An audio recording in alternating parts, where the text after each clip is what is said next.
রাম, কালী, দুর্গার পর এবার কৃষ্ণ। কেন বলছি এই কথা? কারণ 2026-এর বিধানসভা নির্বাচন যখন আসন্ন, তখন কি ফের বিজেপি আরো এক দেবতার স্মরণে? চলতি বছর রাম নবমীর চেয়েও আরো বেশি করে, বড় করে, মহা সমারোহে জন্মাষ্টমী পালন করতে চলেছে বিশ্ব হিন্দু পরিষদ। এখানেই প্রশ্ন উঠছে, এই সবটাই কি কৃষ্ণের লীলা, নাকি 2026 বিধানসভা নির্বাচনের আগে ভোটের জমি তৈরির কৌশল? দেখুন।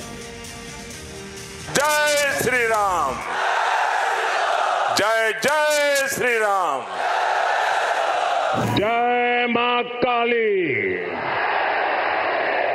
जय मां दुर्गा।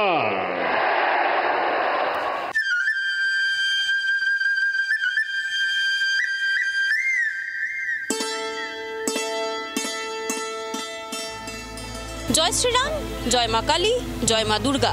এসবের পর এবার গেরুয়া শিবিরের পরিকল্পনা জয় শ্রীকৃষ্ণ।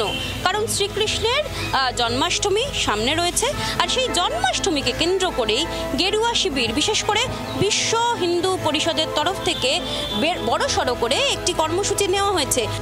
চলতি বছর 16ই আগস্ট জন্মাষ্টমী, একই দিনে বিশ্ব হিন্দু পরিষদের প্রতিষ্ঠা দিবস।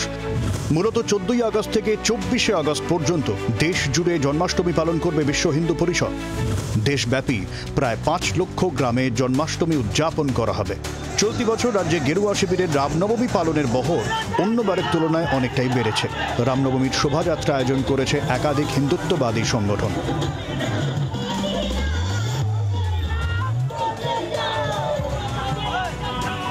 এবার বাংলায় রামনবমীর চেয়েও বড় করে জন্মাষ্টমী পালন করতে চলেছে বিশ্ব হিন্দু পরিষদ।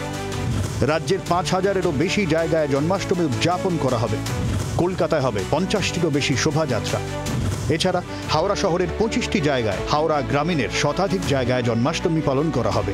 চক্রধারী কৃষ্ণ এবং কুরুক্ষেত্রের যুদ্ধে অর্জুনকে যে বাণী, যে উপদেশ দিচ্ছিলেন, সেই ছবি সামনে রেখে ভারতবর্ষের মানুষ তার আরাধনা করবে।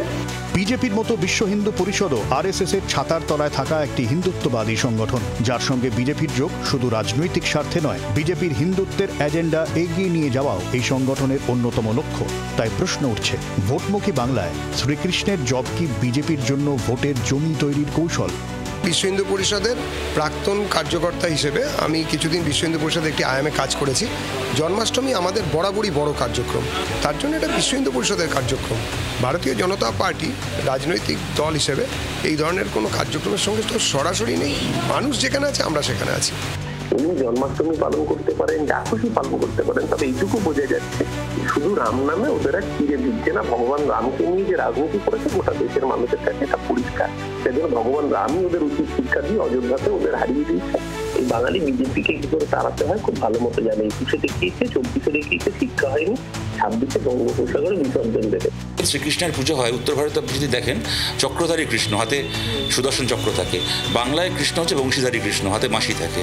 কেমন? সুতরাং আমরা বীর রসে নয়, আমরা মাধুর্য রসে, আমরা প্রেম রসে কৃষ্ণকে পুজো করি। এখানে দাঁড়িয়ে, এই মাটিতে দাঁড়িয়ে যে ভালোবাসার কথা বলবে সেই বাংলায় জিতবে। যারা এই রক্ত ঝরানোর কথা বলবে ধর্মের নামে, তারা বাংলায় স্থান পাবে না।